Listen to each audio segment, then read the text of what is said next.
Beantown versus the Hoosier State, Boston versus Indiana, the Larry Bird Bowl. This is your guide to the Eastern Conference Finals. And ironically, nobody should be surprised at this matchup beyond both teams having a light playoff path going through and against teams that dealt with major injuries during the first two rounds. The consensus would have told you that they were the best two teams in the East all the way back during December. Boston was doing its thing, obviously, racking up the most home wins in the association, while the Pacers were making a name for themselves in the in-season tournament, acquiring some pretty tough W's against good teams, ultimately, they're making it all the way to the championship game. Again, no one should be surprised at this matchup, or at least in theory.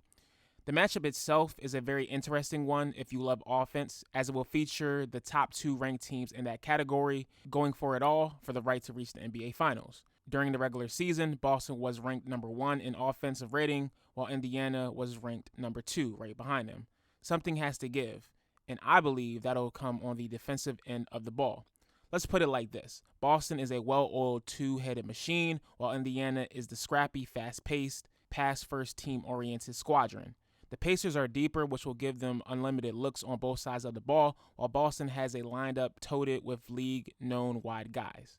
During the regular season, both of these teams played a total of 5 games. The C's took the edge 3-2, but it must be noted that Indy won a pivotal in-season tournament game, which shocked a lot of people. These two teams are probably the most annoying ones left. Of course, you have Jason Tatum and Jaylen Brown, the two pretty boys of the league, getting every single call, getting every single ad.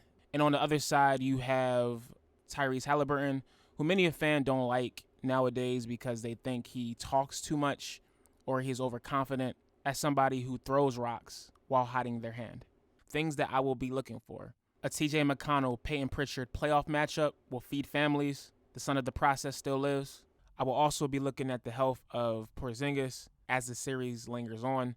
Is Joe Mazzulla the right coach? Will Indiana be able to lock in defensively? Will Boston be able to match Indiana's intensity, especially on the boards? All this and more will be answered on the next episode of Dragon Ball Z. But in all seriousness, I ask all of this to say this is Boston's series to lose, hands down.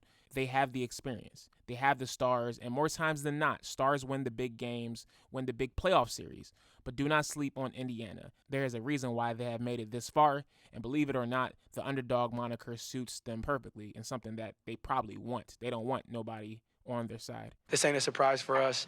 It doesn't really matter what anybody thinks, because I don't think anybody here picked the Pacers to win the series, but didn't. It happened. I have picture proof. So with that being said, I will begrudgingly take Boston to come out of the East, but I pray I am wrong.